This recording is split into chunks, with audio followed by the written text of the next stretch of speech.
This is the Huawei Ascend P7 phone, the essential smartphone for every gunner. Austin, how you doing, my man? Nevertheless, I'd love to know, do you have a favorite video game? If not, what do you do to relax? KSI, I never play video games at all. What do I do to relax? Is to watch football games and with the hope that the teams who fight with us lose their game. That's my favorite relaxation.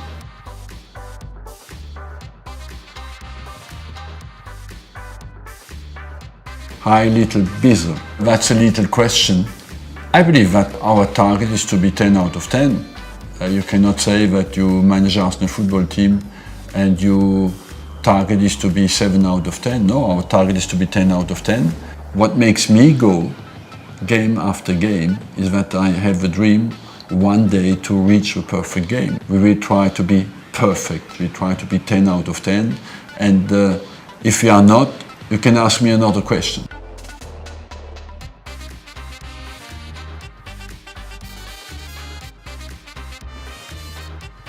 Hi, Asblock.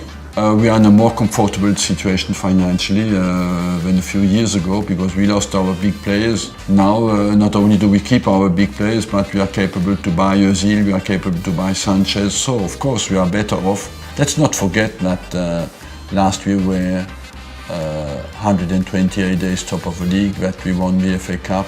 But now, the season coming, we want even to be stronger again and fight for our Premiership and the Champions League. Arsene, who's been the best signing you've made at Arsenal? I wouldn't tell you that, but the names are obvious. I believe it's very difficult to compare Lauren and Thierry Henry, you know. Sometimes you're prouder of a signing was less obvious than that you saw and nobody else saw. Lauren, for example, he was a right midfielder. I bought him, played him right back. He was part of the invincible team. Everybody speaks of the back four we had when I arrived, and that was great. But nobody speaks of the back four where it was Lauren, Campbell, Kolo Touré and Ashley Cole, who was invincible. So sometimes these kind of signings are not as spectacular, but they were so efficient. Hi Arsene, Leif here. Which Premier League era player would you have loved to manage at Arsenal and why? I would have loved to manage Didier Drogba for two reasons. Once I missed him when he played in France at Le Mans, not even in the top league. I knew there was a good player there and I missed him. And secondly, because he hurt us so much in big games that all this pain would not have happened. Can you tell me whether for big matches Arsenal have played, you've ever set the team up differently to specifically counter the opposition's strengths? Hi online Gunnar, nice to meet you, to hear from you. For big matches, of course, for us managers it's always very difficult to find the way to stop the strong points from our opponent without losing our own qualities. For years we were very strong in the big games and I think last year was a bad year on that front. It happens of course that we change the way we play and that we try to cancel the strong points of our opponent. Hi Arsene, Ricky G here. Just wanted to ask you if you think the recent success using 4-4-2 in the Premier League is a redeveloping trend, and also how likely we are to use the system now in the coming season, given the attacking options we've got in the squad now. That's a very, very difficult question to answer. I like a system to be able to transform from 4-3-3 to 4-4-2. Where you are right is that the 4-4-2 is the most rational occupation of a football pitch. Sanchez and Giroud can make a good front combination, of course. Sanchez and Sanogo, Sanchez and Özil, Giroud and Özil. You know, we have so many combinations possible. Hi, the Metro. My biggest regret, I was so close to sign Cristiano Ronaldo. And not only did I not get him, but he signed for Manchester United. So that's, of course, still hurts today. Hello Mr. Wenger, my name is Freddie and I am 10. I've got a bit of a cheeky question for you. If you had to sign any Spurs player in history, who would it be?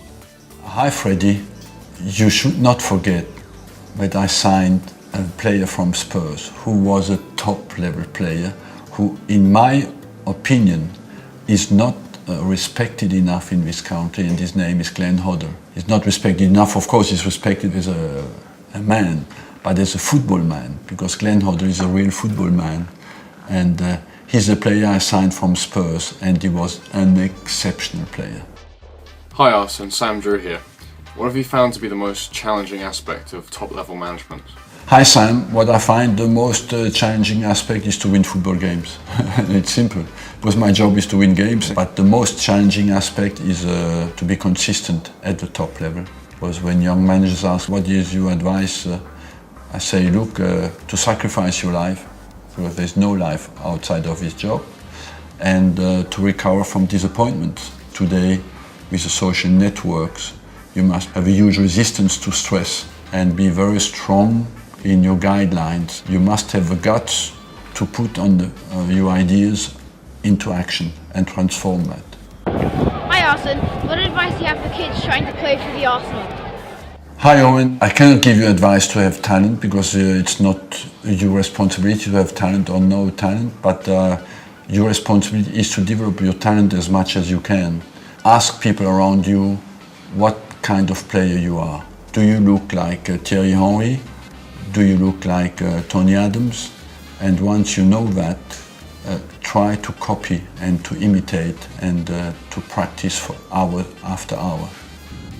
Hi Arsene, Boyd Hilton here. I really want to know, what is your favourite film and why? Hi Boyd, my favourite film is Fever Pitch, for one single reason, because it's a guy who is mad about Arsenal.